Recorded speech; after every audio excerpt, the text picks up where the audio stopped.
Greetings and welcome to This Random Insight. My name is Glenn Garnes. I'm the founder of Village Connector Community, and I'm joined by Josh Silverstone of Aces Rays today. And we've been talking with Josh about how the game of poker adds to your ability to be the best you can be at who you are and what you do. And in this particular segment, we're going to talk about how poker can help you with decision making as it leads to assessing risk, calculating risk. So, Josh, thanks for joining us for this and sharing this random insight. Thank you. Calculated risk.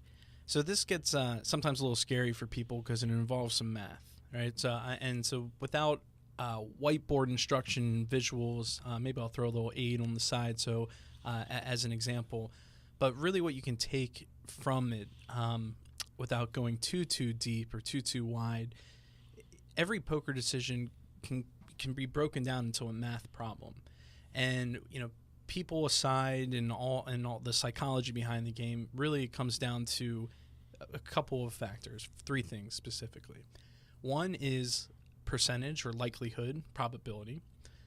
The next is reward, and the third is the risk involved. So to go a little bit further, somebody makes a bet, and there's X number of dollars in the pot. That's what's in the middle of the table for everybody. For that, whoever wins the pot, that's what they gain.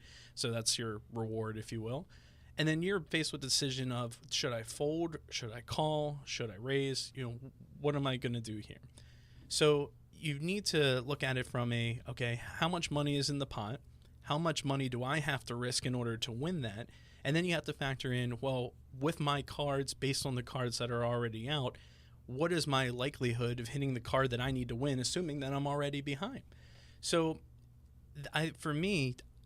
this is kind of how I live my life and how I make decisions on an everyday basis. I look at things, I'm like, okay, well, what's the likelihood of this going to work out? What's the worst case scenario? Okay, well, I'm okay with the worst case scenario, but how likely is that to really happen? Not that likely? All right, that's great.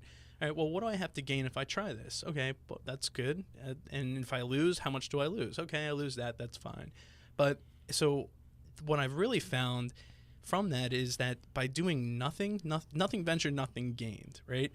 So for me, 1 is always greater than 0. So even if you are, if there's some, if it doesn't work out, maybe your ego is hurt. So the common example is, if you're a single guy and you want to meet a girl, this is before all the swipe right type of stuff where you would actually have to go speak to somebody in person, but I guess you could be rejected on a line or on an app too. It just doesn't hurt as much, so you go up to a girl, you ask her out. If you don't ask her out, she's never going to go out with you, right? So we can agree with that, right? I do nothing, nothing's going to happen. As Wayne Gretzky says, you miss 100% of the shots you don't take. You lose 100% of the hands you don't play. There you go. Absolutely. Exactly. If you do go up to the girl and you ask her out, maybe she actually says yes. So if you do nothing, you have no chance. If you try, maybe you have a 50-50 shot. And even if she says no, okay, well, on to the next one. Maybe she's got a friend. The sales lesson, every no gets you closer to a yes, right? If you think about it, because it is, in a sense, there is a numbers game. And one of my, favorite examples of this is baseball players, batters, right? You see these averages and someone's batting .350. Well, what does that mean? Well, that means they're at 3 to 4 out of every 10 at bats, they're getting a hit or better. So that means 6 or 7 out of 10 times they're striking out. So they're quote unquote losing or failing or whatever word that you want to use with whatever stigma suits you, But the reality is, more often than not, it's not going to work out. And these are the best players in the world. I mean, between 350 and 400, these are Hall of Famers, and they're still losing, failing, striking out. As much as 70 to 80 to as much as 70% of the time. Yeah, 2 to 1. They are more often than not, more than double, they are going to quote unquote fail than they're going to succeed. So I think there's so much to be taken from that. And for me, that poker analogy really, really drives it home.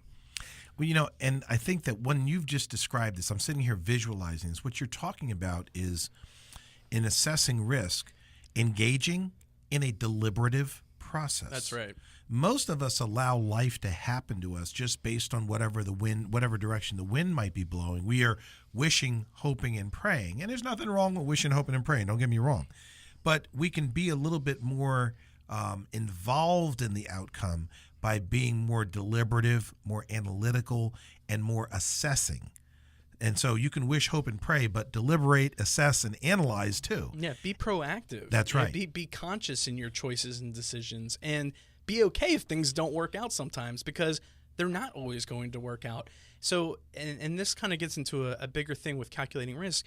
We need to be a little less results oriented all the time and more process focused, because sometimes we can do the right thing and lose, do the wrong thing and win. But if you do the right thing consistently day in, day out, in the long run, you will come out ahead. So I can visualize today, as I'm sitting here talking to you about this, that there's some singles bar somewhere, and there's going to be some guys that will have listened to this lesson, and they'll literally be sitting there drawing up on a napkin a line down the middle with the pros and cons of whether to approach the woman that's sitting next to them or not and offer to buy them a drink. Hey, I'll make it real easy for you if you're listening. If you don't talk to her, you have a 0% chance. So if by going and talking to her, it might hurt your ego a little bit, but at the same time, at least you give yourself a shot. So what are the chances in that instance where if you just have a dialogue with the person, it enhances the potential for getting the interest in going out for a date, for example, versus buying a drink for them? I mean, is there any?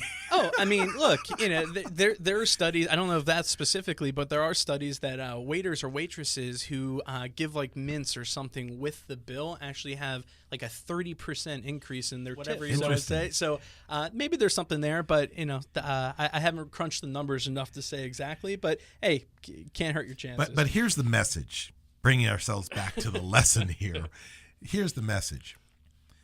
If you are making decisions in life, and those decisions involve outcomes that could be favorable or unfavorable, that's what risk is, trying to avoid unfavorable outcomes. You enhance your ability to get the outcome you desire by being more mindful, by being more deliberative. Deliberative means taking the time to stop and think, instead of just flipping a coin. When you take the time to stop and think about your decisions that you make in life. Yeah.